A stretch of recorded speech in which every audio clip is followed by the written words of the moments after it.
Nunca olvidaré ese día. Era mi primer turno como mesera en la cafetería Aroma en Granos, en la colonia Roma Norte, en la Ciudad de México.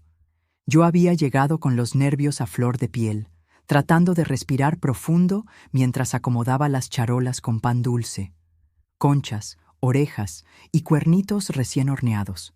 El olor del café de olla con canela me envolvía como un abrazo, y yo pensaba que sería una jornada tranquila, la primera de muchas en mi nuevo trabajo.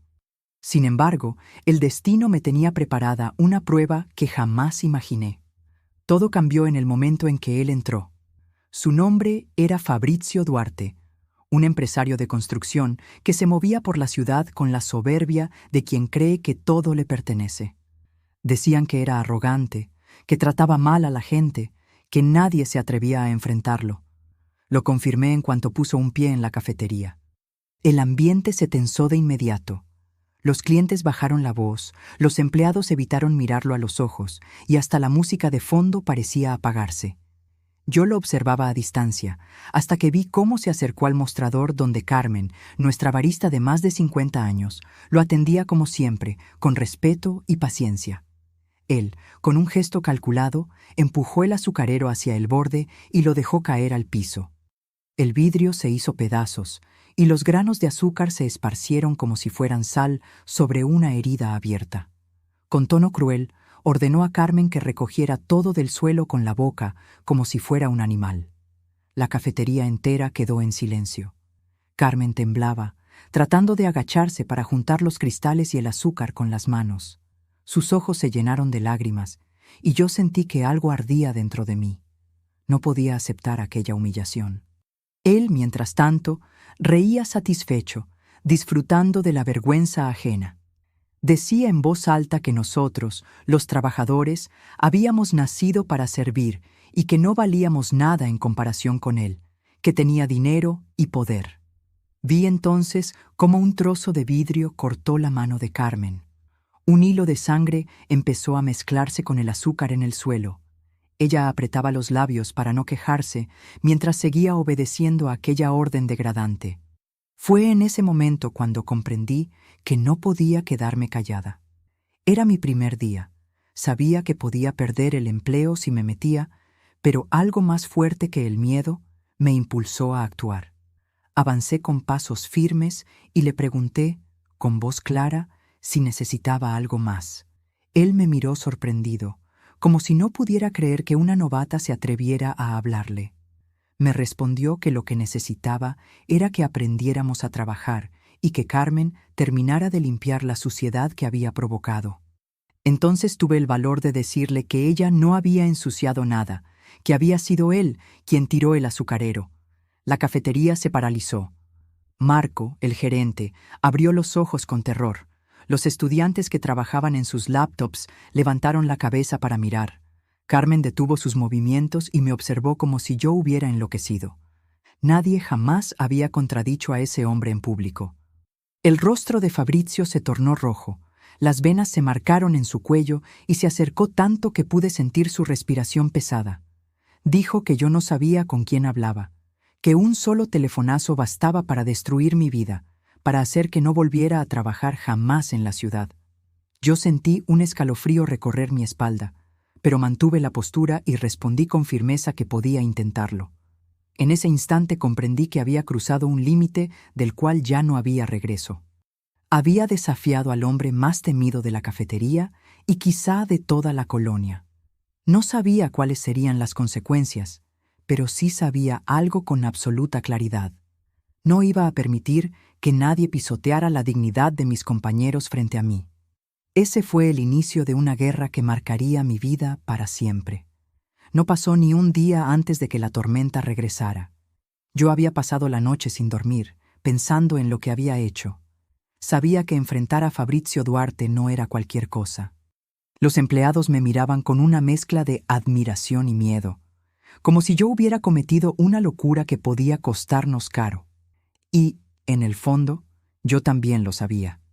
A la mañana siguiente, mientras acomodábamos las mesas y servíamos los primeros cafés del día, escuchamos cómo la puerta se abrió con fuerza. El sonido fue como un trueno. Fabrizio había vuelto. Esta vez no estaba solo. Llegó vestido con un traje aún más caro, un reloj que parecía brillar como provocación, y detrás de él, dos hombres corpulentos, con aspecto de guardaespaldas, se colocaron en la entrada como si fueran dueños del lugar. El ambiente se cargó de un miedo espeso. Los clientes se encogieron en sus asientos. Algunos se levantaron discretamente para irse, y los empleados se miraban entre sí sin saber qué hacer. Fabrizio levantó la voz, preguntando dónde estaba la muchacha insolente que había osado contradecirlo el día anterior. Su tono era de desprecio absoluto, como si hablara de una criminal. Yo estaba en la cocina, acomodando una charola con cafés para una mesa, y cuando escuché sus palabras, mi corazón se aceleró. Aún así, no permití que se notara en mis pasos. Salí como si nada. Llevando la bandeja, saludé a los clientes de manera educada, dejé las tazas en la mesa y luego me giré hacia él. Lo miré de frente y lo saludé con un simple «buenos días», como si fuera un cliente cualquiera. Su rostro se contrajo de ira. No podía entender que yo no temblara, que no suplicara, que no me arrodillara. Dijo que quería verme de rodillas, pidiéndole perdón delante de todos, y que quería que llorara como una niña para que nunca olvidara la lección. Yo me mantuve firme y respondí que eso no sucedería. El silencio de la cafetería se volvió insoportable. Fabrizio se acercó tanto que podía sentir el calor de su rabia. Apretó los dientes y dijo que yo no sabía con quién me estaba metiendo, que había pasado la noche entera haciendo llamadas, que había hablado con gente que podía destruir mi vida y la de mi familia en cuestión de horas. Yo continuaba limpiando una mesa como si sus palabras fueran aire. Esa calma lo enloquecía más. De pronto, tomó una taza de una mesa cercana y la arrojó al piso con tanta fuerza que el estruendo hizo que varias personas gritaran. Luego me sujetó del brazo con violencia. Sentí la presión de sus dedos marcándose en mi piel. Me preguntó, casi escupiendo, si acaso yo pensaba llamar a la policía. Añadió con arrogancia que él tenía amigos en la delegación, que un simple favor bastaba para borrar cualquier acusación. En ese momento recordé las clases de defensa personal que había tomado en la unidad deportiva del barrio. Con un movimiento rápido presioné un punto de su muñeca, y el dolor lo obligó a soltarme. Dio un grito ahogado, sorprendido, y comenzó a gritar que yo lo había agredido, que me iba a demandar. Yo le respondí con calma que lo que había hecho era defenderme de un hombre que me había sujetado a la fuerza. La cafetería entera había sido testigo. Fabrizio rugía de furia. Dio una orden a sus acompañantes, les dijo que me arrastraran fuera del lugar. Los dos hombres dieron un paso hacia mí, pero no avancé ni un centímetro. Les advertí que si me tocaban un solo dedo, conocerían el sistema penitenciario mexicano de primera mano. Ellos dudaron. El propio Fabrizio se rió, aunque su risa era nerviosa, y dijo que yo estaba amenazando a sus hombres. Yo levanté mi celular y les mostré que llevaba grabando desde que él entró. Les dije que tenía evidencia de amenazas, de intento de agresión y de humillación pública. En ese instante, vi cómo su rostro se transformaba. Miró el teléfono como si fuera un arma cargada apuntada directo a su orgullo. Entonces lo llamé por lo que era.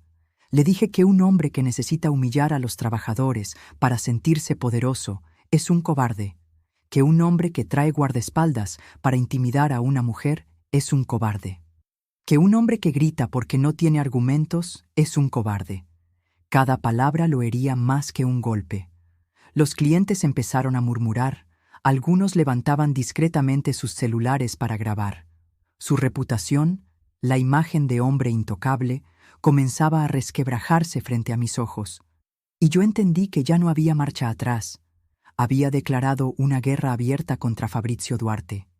Después de aquel enfrentamiento con Fabrizio y sus hombres, la cafetería quedó sumida en un silencio extraño, como si todos estuvieran conteniendo el aire. Nadie se atrevía a moverse. Yo todavía tenía el corazón acelerado, pero me obligaba a mantenerme firme, sin mostrar el temblor que recorría mis manos. Sabía que lo que había hecho era peligroso. Sin embargo, en mi interior había una certeza. No iba a permitir que alguien destruyera la dignidad de mis compañeros. Fabrizio me gritaba que iba a arruinarme, que me demandaría a mí y a mi familia, que acabaría con todos nosotros. Su rostro estaba rojo. Las venas de su cuello parecían a punto de estallar. A cada palabra buscaba intimidarme, pero lo único que lograba era que mi decisión se volviera más sólida.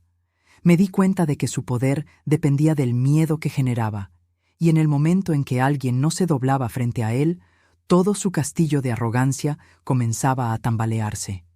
De pronto, escuché una voz detrás de mí, una voz que no necesitaba gritar para imponer respeto. Era la voz de mi padre. Entró con paso tranquilo, vestido con sencillez, pero con esa presencia que siempre había tenido, la de un hombre que había trabajado duro toda su vida y que no necesitaba demostrar nada a nadie. Se presentó como dueño de la cafetería, y en cuanto lo vi acercarse, comprendí que la situación estaba a punto de cambiar. Fabrizio, con su habitual soberbia, le dijo a mi padre que debía despedirme de inmediato. Aseguró que yo lo había desobedecido, que lo había agredido, que me había negado a obedecer como se suponía que debía hacer una empleada frente a un cliente importante. Lo decía con seguridad, como si pensara que mi padre iba a inclinar la cabeza y darle la razón, tal como tantos otros lo habían hecho antes. Mi padre, sin levantar la voz, le preguntó por qué motivo tendría que despedirme. Fabrizio respondió que porque yo lo había irrespetado, porque me había negado a obedecer sus órdenes y porque no merecía trabajar en un lugar que, según él, debía servir a clientes de su categoría. Añadió que mi lugar era agachar la cabeza y callar. Yo escuchaba todo en silencio, con el corazón latiendo tan fuerte que sentía que todos podían oírlo. Mi padre entonces se giró hacia mí y me preguntó qué tenía que decir sobre la acusación. Respiré hondo y respondí que lo único que había hecho era defender a Carmen de una humillación, que no iba a aceptar ser tratada como un animal, y que si eso significaba perder el empleo, me iría de pie y no de rodillas. Mi padre asintió lentamente, y luego, sin perder la calma, le dijo a Fabrizio que no podía despedirme. En ese instante lo llamó su hija. La cafetería entera se sumió en un silencio absoluto. Sentí como todas las miradas se posaban sobre mí, con sorpresa y confusión. Fabrizio abrió los ojos, incapaz de procesar lo que había escuchado. Balbuceaba, repitiendo que eso no podía ser cierto. Yo sentí la mano de mi padre sobre mi hombro, un gesto de apoyo y de cariño. Dijo que mi primer día había sido verdaderamente educativo, que yo había visto con mis propios ojos cómo algunos clientes trataban a nuestros empleados. Fabrizio, en cambio, palideció. El hombre que hasta minutos antes se sentía invencible, ahora parecía perdido, incapaz de comprender que había humillado, amenazado e intentado sobornar a la hija del dueño. Te invito a suscribirte a nuestro canal y acompañarnos en más relatos llenos de reflexión y aprendizaje. Tu apoyo nos ayuda a seguir compartiendo estas historias que inspiran. Los empleados comenzaron a hablar. Carmen se acercó con la mano todavía vendada y contó que no era la primera vez que él la insultaba, que por 3 años la había tratado como basura, que incluso en 2 ocasiones le había arrojado café caliente. Luego fue Luis, el barista más joven, quien confesó que Fabrizio lo llamaba inútil y lo hacía sentir como un estorbo. Paula, la cajera universitaria, se armó de valor y dijo que él le había dicho que la gente como ella debía dejar de soñar con estudiar y conformarse con servir café. Las confesiones caían como cascada, una tras otra, y la cara de Fabrizio se tornaba más pálida a cada palabra. Quiso gritar que todo era mentira, pero ya nadie lo escuchaba. Mi padre lo observaba en silencio, con los ojos fríos, mientras yo mostraba el video que había grabado en mi celular. En la pantalla se escuchaba su propia voz ordenándole a Carmen que recogiera el azúcar del suelo con la boca, llamándola perro. El silencio posterior fue sepulcral. Fabrizio intentó justificarse, diciendo que sus palabras habían sido malinterpretadas, que estaba nervioso, que había tenido un mal día. Mi padre respondió que tener un mal día no era excusa para humillar a los inocentes. Entonces tomó una decisión. Anunció que Fabrizio estaba vetado permanentemente de todas las cafeterías de nuestra cadena. dijo que su rostro sería enviado a cada sucursal y que si intentaba entrar de nuevo, llamarían a la policía. La cafetería estalló en murmullos. Algunos clientes aplaudieron discretamente. Los empleados se miraban con alivio. Fabrizio, derrotado, salió con pasos pesados, murmurando que aquello no quedaría así. Yo sabía que lo decía en serio, y comprendí que lo que habíamos vivido era apenas el inicio de una guerra que él no pensaba perder. Yo pensaba que después de haber sido expulsado de la cafetería, Fabrizio se resignaría. Ingenuamente creí que la vergüenza pública lo frenaría, que el hecho de haber sido exhibido delante de clientes y empleados lo haría desaparecer de nuestras vidas. Me equivoqué. Un hombre como él no conocía la palabra derrota. Lo comprobamos apenas unos días después, cuando los primeros signos de su venganza comenzaron a aparecer. Aquel viernes, mientras servía cafés en la barra, noté la llegada de una brigada de inspectores de salubridad. Eran 5 personas con rostros severos y portapapeles en mano.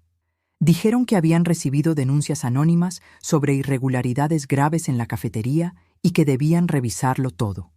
Mi padre trató de mantener la calma, aunque en sus ojos vi la sospecha inmediata.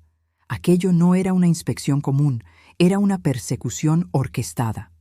Durante horas, los inspectores revisaron hasta el último rincón. Tomaban fotografías de utensilios perfectamente limpios, anotaban supuestas fallas en equipos que funcionaban bien, buscaban polvo donde no lo había. Cada movimiento parecía calculado para hacernos sentir culpables de algo inexistente. Los clientes que estaban presentes comenzaron a incomodarse. Algunos se fueron sin terminar su café, otros dudaban en entrar al ver la escena de tensión en el interior. Yo observaba todo con impotencia, sabiendo que el verdadero culpable no estaba ahí, pero sí disfrutaba a distancia de nuestro sufrimiento. Mi intuición se confirmó al día siguiente. Recibimos llamadas de varios proveedores habituales. El de granos de café dijo que por problemas de logística no podrían entregar el pedido de la semana. El de leche informó que sus camiones habían sufrido retrasos. El de azúcar repitió la misma excusa. 3 cancelaciones en menos de 1 hora. Nadie podía convencerme de que era casualidad. Comprendí de inmediato que alguien estaba presionando a nuestros socios comerciales, y todos sabíamos el nombre del responsable. Esa misma tarde apareció Marcos, el exgerente que había sido despedido días atrás por permitir los abusos de Fabrizio. Llegó acompañado de 2 conocidos que jamás había visto en el barrio. Se sentaron en mesas distintas, pero con actitudes demasiado coordinadas como para pasar desapercibidas. Pedían cafés, se quejaban de detalles insignificantes, dejaban caer tazas al suelo y hacían comentarios en voz alta sobre supuesta suciedad en el local. Uno de ellos incluso escondió un cabello en su plato y gritó que su comida estaba contaminada. La escena fue un espectáculo grotesco. Los clientes que estaban alrededor comenzaron a desconfiar. Algunos cancelaron sus pedidos, otros se levantaron para irse. Era evidente que querían crear una imagen de caos, como si nuestra cafetería hubiera perdido toda seriedad de la noche a la mañana. Yo los observaba con frialdad, analizando cada gesto, cada palabra. Había algo artificial en su manera de actuar, como si estuvieran siguiendo un guión. Me acerqué a Carmen y le pregunté en voz baja si conocía a alguno de ellos. Ella reconoció de inmediato al hombre del centro. Era Marcos, el exgerente. Ese descubrimiento confirmó mis sospechas. No eran clientes insatisfechos, eran piezas dentro de una jugada de venganza. Me llené de valor y caminé hacia su mesa. Con voz tranquila, pero lo suficientemente clara para que todos escucharan, les hice saber que reconocía su teatro barato. Dije que no eran actores muy convincentes, que sus supuestos accidentes eran demasiado convenientes y que un exgerente resentido no volvía a una cafetería donde había sido despedido, salvo que alguien lo hubiera enviado. El silencio se extendió de inmediato. Los 3 hombres se miraron entre sí, nerviosos. El rostro de Marcos lo delataba. Sudaba, apretaba las manos, evitaba mi mirada. No necesitaba más pruebas, porque toda la cafetería ya había entendido lo mismo que yo. Ellos se levantaron deprisa y salieron casi corriendo, sin mirar atrás. Los clientes que quedaban empezaron a murmurar y algunos incluso aplaudieron. Sentí una chispa de orgullo en medio de la tensión. Habíamos desmantelado la primera fase de un plan sucio, pero también supe que Fabrizio no se detendría. Era demasiado orgulloso para aceptar que una mesera lo había derrotado otra vez. Ese día, al cerrar la caja y apagar las luces, me quedé pensando en lo que vendría. Lo conocía ya lo suficiente para entender que no iba a parar. Sus ojos, aquel día que lo enfrenté por primera vez, no eran los de un hombre común, eran los de alguien que veía la vida como un tablero donde todos eran piezas para mover o destruir. Y yo, al contradecirlo, me había convertido en su enemiga principal. No podía evitar sentir miedo, pero también algo más poderoso, la certeza de que no me doblegaría. Por primera vez en mucho tiempo, él había encontrado a alguien que no bajaba la cabeza. Y sabía que eso lo enfurecía más que cualquier derrota legal o económica. Era apenas el inicio de una guerra sucia, y yo estaba en medio de ella. Después de haber visto cómo Marcos y sus acompañantes huían derrotados, supe que Fabrizio no iba a quedarse quieto. Ese hombre no conocía la calma. Para él, cada pequeño desafío era una afrenta personal que debía ser castigada con toda la fuerza que el dinero y las influencias podían comprar. Lo confirmé pocos días después, cuando la verdadera magnitud de su venganza comenzó a desplegarse. La primera señal llegó con una segunda inspección sanitaria, aún más agresiva que la anterior. Esta vez, los inspectores revisaron cada rincón como si buscaban drogas escondidas. Abrieron refrigeradores, contaron cucharas, inspeccionaron los baños, incluso anotaron supuestas manchas en paredes que estaban perfectamente limpias. Era tan absurdo que hasta los clientes comenzaron a comentar que aquello parecía una persecución. Yo observaba impotente cómo los trabajadores trataban de mantener la calma mientras los inspectores anotaban irregularidades que no existían. Mi padre se mantuvo firme, diciendo que cooperaríamos con todo, pero yo podía ver la rabia contenida en su rostro.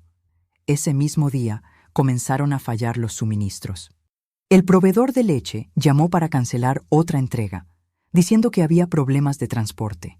El de azúcar dio la misma excusa y prometió entregarnos la semana siguiente. Uno tras otro, los socios comerciales que siempre habían sido puntuales comenzaron a fallar. Yo sabía que detrás de esas excusas había llamadas y sobornos. Fabrizio estaba utilizando su dinero para cortar cada vena que mantenía viva a nuestra cafetería. Lo peor llegó con las quejas fabricadas. En menos de 3 días, varios clientes diferentes comenzaron a quejarse de supuestas intoxicaciones. Una mujer aseguró que el pan dulce le había hecho daño al estómago, aunque lo había comprado en perfecto estado. Un hombre afirmó que el café tenía un sabor extraño, como si estuviera quemado. Yo servía las mismas bebidas y sabía que era mentira. La repetición de las quejas me dejó claro que todo estaba planeado. Los empleados comenzaron a sentir la presión. Carmen lloraba al final de sus turnos, convencida de que algún día la acusarían de algo que no había hecho. Luis, el barista más joven, empezó a dudar de sí mismo, preguntándome si tal vez de verdad preparaba mal el capuchino. Yo trataba de tranquilizarlos, pero en mi interior sentía la misma angustia. El plan de Fabrizio no era solo económico, era psicológico. Quería quebrarnos desde dentro, hacernos dudar de nuestra capacidad y de nuestra dignidad. Una tarde, cuando ya pensábamos que nada podía empeorar, encontramos un sobre anónimo bajo la puerta. Dentro había fotografías de la cafetería acompañadas de una nota escrita con letras recortadas de revistas. El mensaje decía que tarde o temprano nos iban a destruir, que no podíamos ganar contra alguien con tanto dinero y poder. Mis manos temblaban mientras leía esas palabras. Era una amenaza directa, un recordatorio de que estábamos enfrentándonos a un hombre dispuesto a todo. Mi padre reunió a todos los empleados esa noche. Nos dijo que entendía el miedo, que sabía que muchos se sentían tentados a renunciar para no verse envueltos en problemas. Pero también nos recordó que esa cafetería era más que un negocio. Era un espacio construido con años de esfuerzo, un lugar que alimentaba a decenas de familias. Nos pidió resistir, mantenernos unidos y no darle a Fabrizio la satisfacción de vernos caer. Mientras lo escuchaba, yo sentía un torbellino en mi interior. Por un lado, la angustia de ver a mis compañeros sufrir. Por el otro, una determinación creciente. Había pasado mi vida creyendo que la injusticia era un monstruo imposible de vencer, pero ahora lo veía de frente. No era invencible, solo era ruidoso y cruel. Esa noche, mientras cerraba la caja y apagaba las luces, juré en silencio que no me doblaría. Tal vez él tuviera dinero, contactos y abogados, pero yo tenía algo que él jamás entendería: la convicción de que estaba luchando por algo justo. Fabrizio había declarado la guerra y yo estaba lista para enfrentarlo. La tensión llegó a su punto más alto una mañana de sábado, justo cuando la cafetería estaba llena. Era de esos días en que familias enteras acudían a desayunar con pan dulce y chocolate caliente. Yo servía una mesa con calma, intentando aparentar normalidad, cuando sentí esa presencia pesada que ya conocía demasiado bien. Fabrizio había regresado. Entró con pasos firmes, como si todavía fuera dueño de todo a su alrededor. Vestía un traje oscuro, un reloj caro que brillaba con arrogancia, y su rostro mostraba la misma soberbia de siempre, aunque sus ojos revelaban cansancio. Se plantó en medio del local y comenzó a reclamar a gritos. Decía que sabíamos perfectamente quién lo había traicionado, que él había gastado dinero para asegurarse de nuestra ruina y que no entendía cómo era posible que todavía estuviéramos de pie. Yo lo escuchaba desde la barra, con la bandeja en la mano, y sentía que cada palabra lo hundía más. No solo se incriminaba frente a todos, sino que demostraba que su guerra personal contra nosotros lo estaba consumiendo. Los clientes lo miraban con incredulidad. Algunos empezaban a grabar con sus celulares. Mi padre salió de la oficina y lo enfrentó con serenidad, preguntando de qué plan hablaba. Fabrizio, enceguecido por su propia rabia, confesó que había pagado a Marcos para que causara problemas, que había comprado a inspectores de salubridad y que había presionado a proveedores para cortar nuestros insumos. Lo decía como si al gritarlo pudiera reafirmar su poder, sin darse cuenta de que se estaba destruyendo solo. Yo aproveché ese momento para encender la grabadora de mi teléfono. Cada palabra quedaba registrada. Cada confesión salía de su boca sin que nadie lo obligara. Sentí una mezcla de alivio y tristeza. Alivio porque teníamos pruebas definitivas y tristeza porque aquel hombre, con todo su dinero, estaba tan vacío que no encontraba otra manera de afirmar su existencia más que hundiendo a los demás. De pronto lo vi llevarse la mano al pecho. Su rostro se puso pálido, comenzó a sudar y sus movimientos se hicieron torpes. Balbuceaba que no podía respirar bien, que el dolor en su pecho era insoportable. Sus ojos perdieron fuerza y dio un paso en falso antes de desplomarse pesadamente en el suelo. El golpe resonó por toda la cafetería. La gente gritó y se apartó de inmediato. Mi primera reacción fue correr hacia él. Mientras los demás se alejaban con miedo, yo me arrodillé a su lado. Revisé su respiración y comprendí que estaba entrando en paro cardíaco. Mis estudios de enfermería regresaron como un reflejo. Sin pensarlo 2 veces, coloqué mis manos sobre su pecho y comencé las compresiones. Contaba cada una en voz alta para mantener el ritmo. 30 compresiones, 2 respiraciones, 30 más. Mi padre quiso detenerme, diciendo que no le debía nada después de todo lo que había hecho. Yo le respondí con la mirada que no se trataba de deudas, sino de humanidad. Cada minuto se sentía eterno. El sudor me corría por la frente, mis brazos dolían, pero no podía detenerme. En medio del esfuerzo, pensé en la ironía. Estaba luchando por devolverle la vida al mismo hombre que había intentado quitarnos todo. Pero también comprendí que, si no lo hacía, no sería mejor que él. No podía dejar que el odio decidiera por mí. Después de varios minutos de reanimación, su cuerpo reaccionó con una fuerte bocanada de aire. Abrió los ojos desorientado y me miró con una mezcla de confusión y miedo. Los paramédicos llegaron justo en ese momento y confirmaron que lo había mantenido con vida. Dijeron que, de no haber intervenido, habría muerto en cuestión de minutos. Mientras lo subían a la camilla, me tomó del brazo con la poca fuerza que le quedaba y susurró palabras de agradecimiento. Decía que no lo merecía, que no entendía por qué lo había salvado. Yo solo respondí que toda vida es valiosa y que cada persona merece una segunda oportunidad, incluso alguien como él. Ese día, la guerra cambió de rumbo. Fabrizio había caído no por nuestras manos, sino por el peso de su propia rabia. Y yo había descubierto que mi fuerza no estaba en derrotarlo, sino en demostrar que la dignidad siempre podía más que el rencor. 3 días después del colapso, me enteré de que Fabrizio seguía con vida en un hospital privado de la ciudad. Había sufrido un infarto severo, y según los médicos, había estado a segundos de no contarlo. La noticia me dejó con una sensación extraña. Por un lado, alivio de saber que mis esfuerzos no habían sido en vano. Por el otro, incertidumbre al imaginar lo que significaba que ese hombre aún respirara. Me costaba asimilarlo. Yo había sido quien lo mantuvo con vida. La misma muchacha a la que había insultado, amenazado y humillado frente a todos, había sido la que, con sus manos, le devolvió el latido al corazón. Era como si la vida le hubiera dado una lección que ningún juicio ni castigo económico podía igualar. Los rumores comenzaron a circular en la cafetería. Algunos clientes habituales comentaban que tal vez el infarto lo haría cambiar. Otros aseguraban que personas como él nunca cambian. Mis compañeros me preguntaban por qué lo había ayudado, si no habría sido más fácil dejar que la naturaleza siguiera su curso. Yo siempre respondía lo mismo. No podía abandonar a un ser humano en medio de la muerte, sin importar lo que hubiera hecho. No se trataba de perdonar, se trataba de ser fiel a mis principios. Me dijeron que durante esos días en el hospital, Fabrizio estaba diferente. Los enfermeros murmuraban que lo veían callado, con la mirada perdida, sin la arrogancia que lo caracterizaba.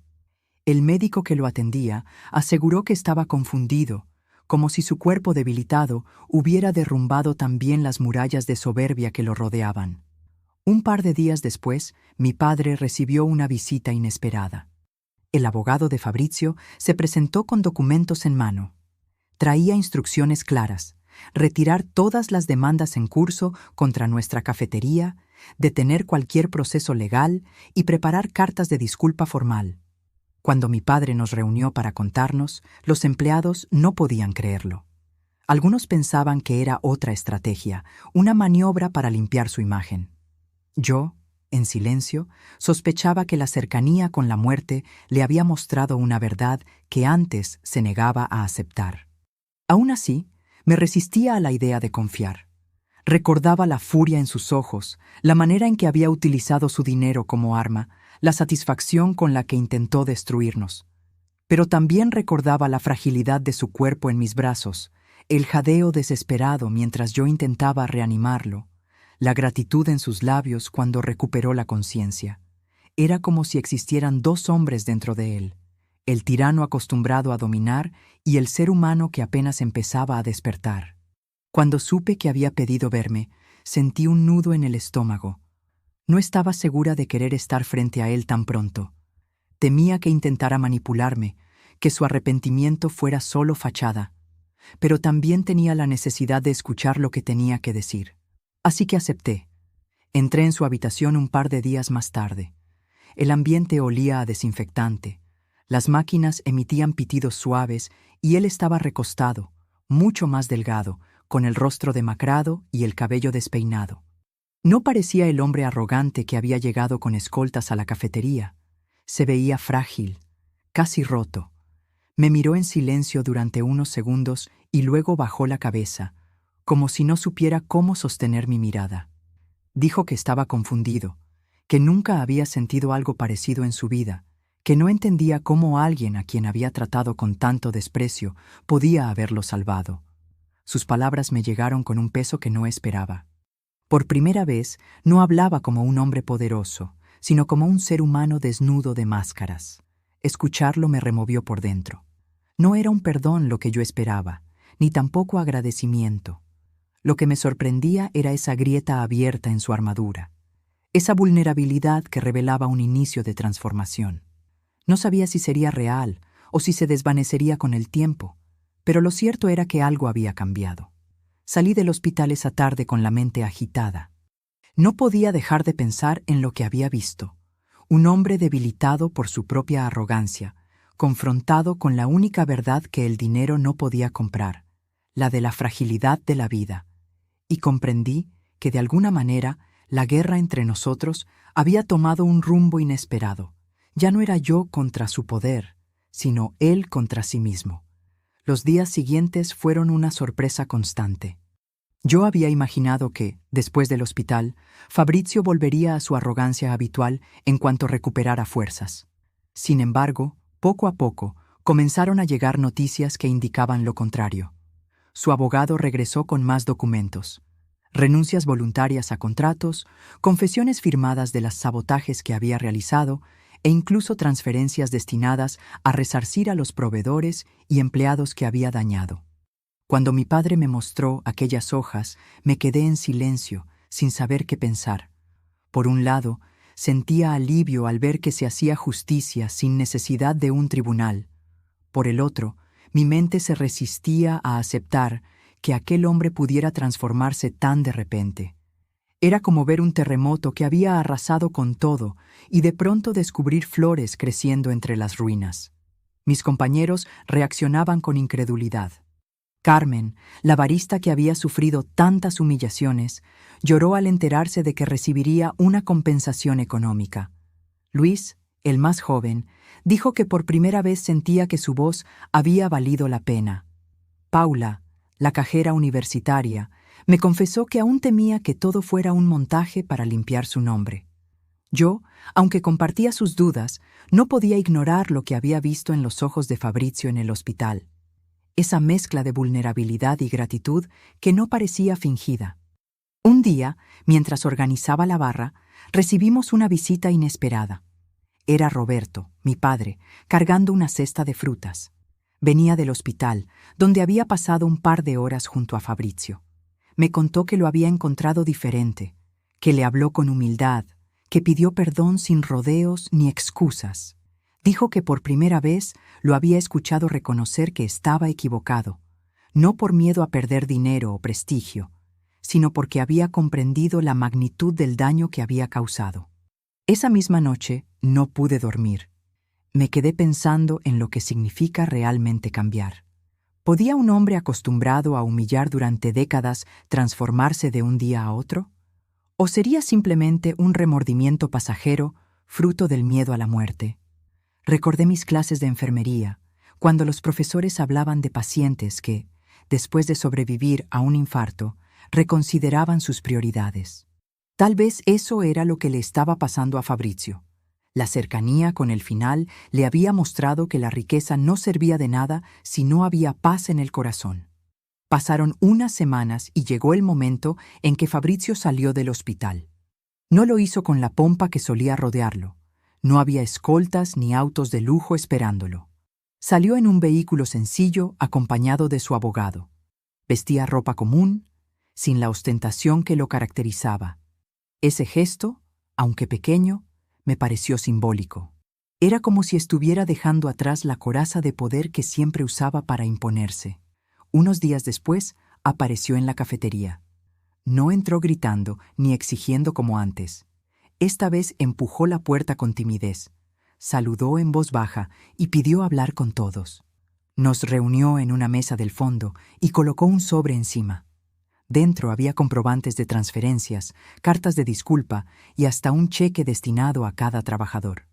Dijo que no era dinero suyo, sino deudas que estaba pagando, un intento de reparar lo irreparable. Lo escuchaba con los brazos cruzados, tratando de analizar cada palabra. Había algo distinto en su tono. Ya no hablaba como quien da órdenes, sino como quien pide permiso para enmendar. Cuando terminó, se volvió hacia mí. Me agradeció otra vez y me dijo que yo no solo le había salvado la vida, sino que le había mostrado un espejo en el que nunca se había atrevido a mirarse. Esa frase me golpeó más que cualquier grito que me hubiera dado antes. Comprendí que, de algún modo, había tocado algo profundo en él, algo que ni el dinero ni el poder podían controlar. Y por primera vez en todo este proceso, me permití la posibilidad de creer que tal vez, solo tal vez, Fabrizio estaba cambiando de verdad. Un par de semanas después de que Fabrizio se presentara en la cafetería con sus disculpas y documentos de reparación, volvió a aparecer. Esta vez no traía sobres ni papeles, sino un gesto nervioso que me sorprendió. No era el mismo hombre altivo que solía entrar con pasos resonantes. Ahora parecía alguien que buscaba permiso para estar ahí.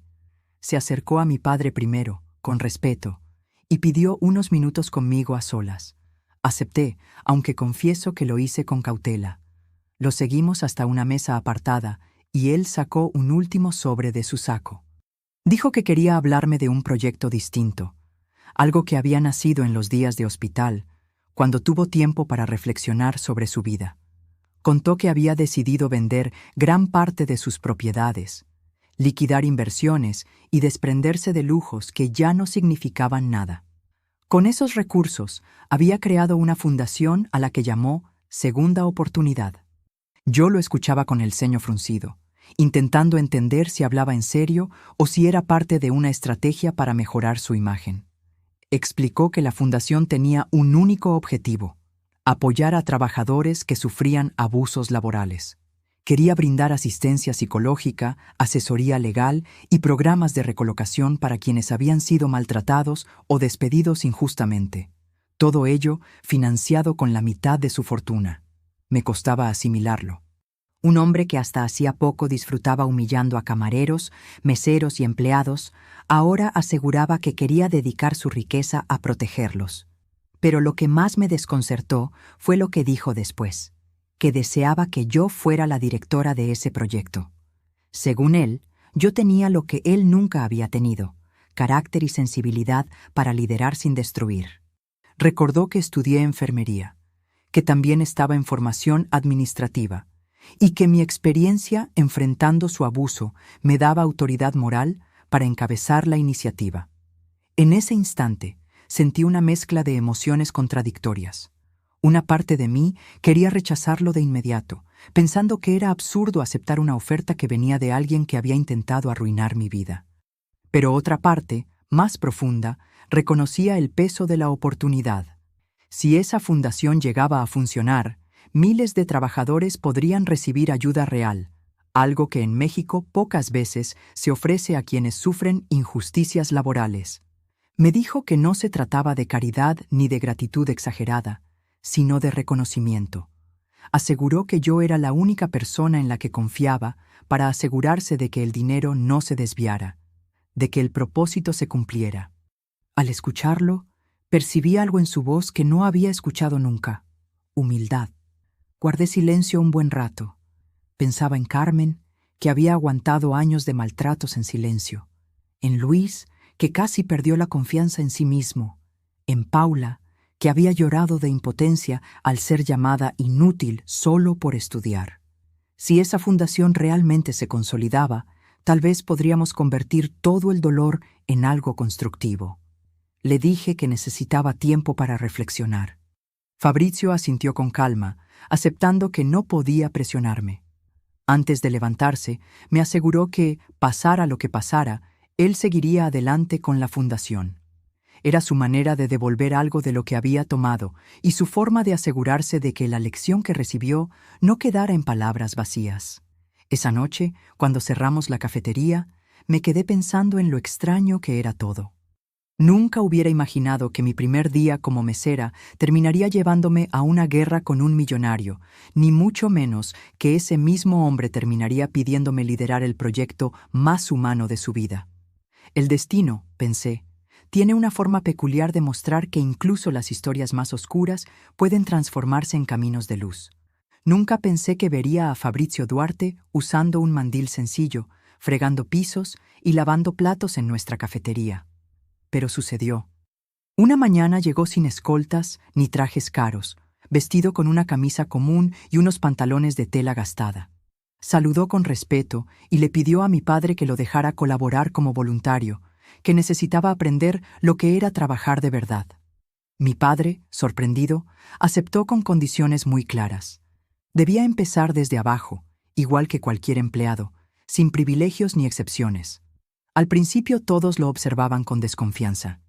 Carmen apenas podía creer lo que veía cuando lo encontró de rodillas tallando el piso con un cepillo.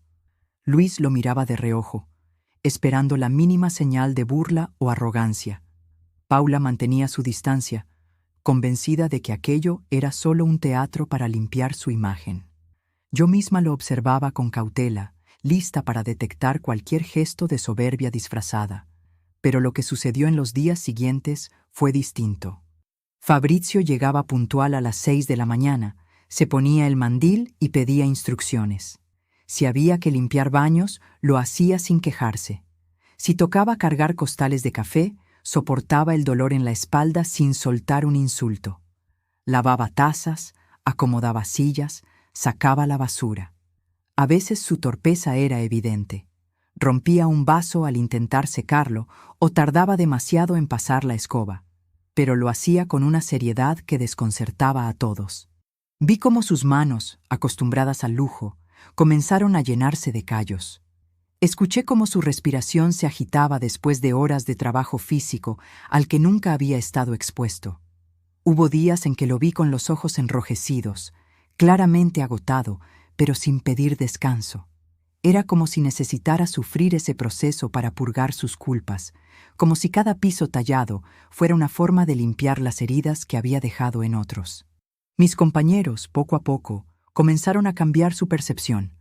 Carmen me confesó que al verlo limpiar el mismo baño donde ella había sido humillada tantas veces, sintió algo parecido a justicia. Luis se acercó un día y me dijo que, aunque todavía le costaba confiar, notaba sinceridad en sus gestos.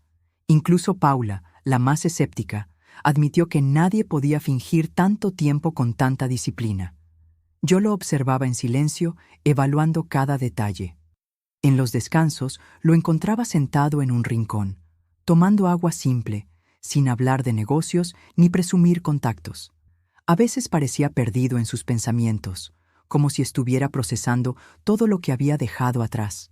Otras veces intentaba platicar con los clientes, pero no con aires de superioridad, sino con una torpeza genuina de quien nunca había aprendido a tratar a las personas como iguales. Lo más sorprendente fue la primera vez que un cliente lo reconoció. Un empresario de la zona entró, lo miró con incredulidad y preguntó qué hacía ese millonario fregando pisos. Fabrizio no se alteró. Contestó con calma que estaba aprendiendo lo que nunca se había dignado a conocer: el valor del trabajo honesto. El cliente rió incrédulo, pero se fue sin obtener más explicaciones. Para mí, ese momento valió más que cualquier cheque o carta de disculpa. Era la primera vez que lo veía sostener una humillación sin reaccionar con gritos ni amenazas. Con el paso de las semanas, entendí que su transformación no era solo externa. Algo se había quebrado dentro de él, y de ese quiebre estaba naciendo un hombre distinto. Aún me costaba confiar plenamente, pero ya no lo veía como al monstruo que había aterrorizado la cafetería, sino como a alguien en proceso de reconstruirse desde las cenizas. Aquella imagen, la del millonario convertido en aprendiz, me dejó una lección silenciosa. La dignidad no se mide por el dinero que se tiene, sino por la disposición a trabajar con humildad, incluso cuando antes se vivió en la arrogancia. Y aunque aún quedaba un largo camino por recorrer, supe que ese era apenas el inicio de su verdadero aprendizaje. Con el paso de los meses, Fabrizio se convirtió en una presencia cotidiana dentro de la cafetería. Ya no llegaba con la actitud de un conquistador que buscaba dominar a todos, sino con la disciplina de un aprendiz que necesitaba demostrar cada día que merecía estar allí. Los clientes que lo reconocían murmuraban, algunos con burla, otros con asombro, pero él soportaba cada mirada sin intentar justificarse. En silencio se dejaba juzgar, como si aceptara que era parte del precio que debía pagar. A pesar de sus esfuerzos, no era fácil olvidar. Había días en que bastaba un recuerdo para que la herida volviera a abrirse. Bastaba con que yo mirara las manos de Carmen, aún con cicatrices de aquel día en que él le provocó un corte, para que la rabia regresara. Bastaba con recordar la voz temblorosa de Luis, cuando me dijo que se sentía inútil después de los insultos, para que dudara de la sinceridad de Fabrizio. Pero entonces lo veía arrodillado, limpiando el piso con paciencia o acomodando las sillas después de una jornada larga, y me sorprendía pensando que quizá la justicia a veces llegaba de formas extrañas. La verdadera prueba llegó una tarde de viernes. La cafetería estaba llena y entre los clientes apareció un grupo de empresarios conocidos en la ciudad. Yo los reconocí de inmediato, pues en el pasado eran parte del mismo círculo de Fabrizio. Venían vestidos con trajes caros, relojes brillantes y esa aura de superioridad que yo ya conocía. Entraron riendo, haciendo ruido, pidiendo atenciones especiales como si el lugar les perteneciera. Cuando lo vieron con el mandil, cargando platos usados hacia la barra, las carcajadas llenaron el ambiente. Dijeron en voz alta que el rey había perdido su corona, que ahora era poco más que un peón en el tablero. Algunos clientes se incomodaron, pero nadie dijo nada. Fabrizio se quedó quieto, con la bandeja en las manos, recibiendo la burla como un muro recibe la lluvia. No respondió con gritos ni amenazas. Solo bajó la cabeza un instante y luego siguió trabajando. Yo lo observaba con atención, esperando el momento en que explotara, el instante en que su viejo temperamento lo traicionara. Pero no ocurrió. Terminó de acomodar los platos, limpió la mesa y se retiró sin una sola palabra. Esa calma desconcertó a todos, incluso a mí. Después de que los empresarios se marcharan, lo encontré en la cocina, apoyado contra la pared. No lloraba ni se quejaba. Solo respiraba profundo, con los ojos cerrados, como si hubiera corrido un maratón. Me acerqué y le pregunté si estaba bien. Contestó que merecía cada burla, que durante años había sembrado desprecio y que ahora le tocaba cosecharlo. Pero agregó algo que me sorprendió. Dijo que aunque le dolía, prefería vivir con ese peso antes que volver a ser el hombre que había sido. Esa confesión me dejó pensando toda la noche. Era la primera vez que lo escuchaba aceptar abiertamente las consecuencias de su pasado sin excusas ni justificaciones. En sus palabras había un tono de rendición, pero no de derrota, sino de aceptación. Como si entendiera que no había redención completa sin enfrentar la memoria de sus propios errores. Con el tiempo, mis compañeros también comenzaron a notar la diferencia. Carmen admitió que, aunque no podía olvidar el dolor que había vivido, ahora lo veía esforzarse más que cualquiera. Luis comentó que se sentía inspirado al ver a un hombre tan poderoso aprender a empezar desde cero. Paula aún desconfiaba, pero reconocía que su constancia era difícil de ignorar. Ese día comprendí que la verdadera transformación no era instantánea ni espectacular. No bastaba con donar dinero ni con pedir perdón. El cambio real se medía en los pequeños actos, en la capacidad de resistir la burla sin devolverla, en la decisión de trabajar duro sin esperar reconocimiento. Fabrizio estaba enfrentando su propio pasado y lo hacía de la única manera posible, cargándolo todos los días, paso a paso, hasta que el peso dejara de aplastarlo. Han pasado ya 2 años desde aquel primer día en que me enfrenté a Fabrizio en la cafetería. A veces miro hacia atrás y me parece increíble todo lo que ocurrió. Los gritos, las amenazas, la guerra de sabotajes, el infarto inesperado y, sobre todo, la transformación de un hombre que parecía incapaz de cambiar. Si alguien me lo hubiera contado entonces, no lo habría creído. Yo misma, que estuve en el centro de todo, todavía me sorprendo cuando lo veo cada mañana con su mandil puesto, llegando antes que todos para encender las luces y preparar las mesas. La cafetería dejó de ser un lugar marcado por el miedo. Hoy se respira un ambiente distinto. Los empleados se sienten respetados, los clientes nos felicitan por la atención y, sobre todo, ya no existe esa sombra oscura que antes parecía invadir cada rincón. Fabrizio trabaja hombro a hombro con nosotros. No busca privilegios, no espera aplausos. Lava los baños, acomoda las sillas, barre el suelo y a veces incluso prepara café bajo la supervisión de Carmen. Lo hace con una humildad que yo nunca pensé que podría presenciar en él. Pero su verdadera obra se encuentra fuera de estas paredes. La fundación que creó, llamada Segunda Oportunidad, se ha convertido en un faro para cientos de trabajadores en todo México. Empleados que antes soportaban insultos, acoso y despidos injustos, ahora encuentran allí apoyo psicológico, asesoría legal y, en muchos casos, la posibilidad de empezar de nuevo. Fabrizio insiste en trabajar personalmente en los casos, visitando empresas, escuchando testimonios, enfrentando patrones abusivos con la misma energía con que antes defendía sus propios caprichos. Al principio pensé que era imposible que lo tomaran en serio. ¿Cómo creer en un hombre con una reputación tan manchada? Pero él mismo decidió no ocultar su pasado. Cada vez que da una charla, empieza reconociendo lo que fue, confesando que humilló y lastimó a muchos. Dice que no puede borrar lo que hizo, pero sí puede evitar que otros repitan sus errores. Esa honestidad, extraña en un mundo de apariencias, le abrió puertas que ni el dinero había logrado abrir. A mí me ofreció dirigir la fundación, y aunque al inicio dudé, terminé aceptando. Hoy me ocupo de la parte administrativa y de coordinar programas, mientras él se dedica a estar en campo. No somos amigos en el sentido convencional, pero compartimos una alianza marcada por la experiencia más dura que ambos vivimos. Yo lo miro como un recordatorio de que nadie es irremediablemente malo, y él me mira como la persona que lo obligó a confrontarse con la verdad. A veces lo encuentro sentado solo, al final de la jornada, con las manos aún húmedas del trapeador o manchadas de café. Me cuenta que por primera vez en su vida duerme en paz, sin pesadillas, sin la ansiedad de controlar todo. Dice que perdió lujos, pero ganó algo que nunca tuvo: respeto verdadero.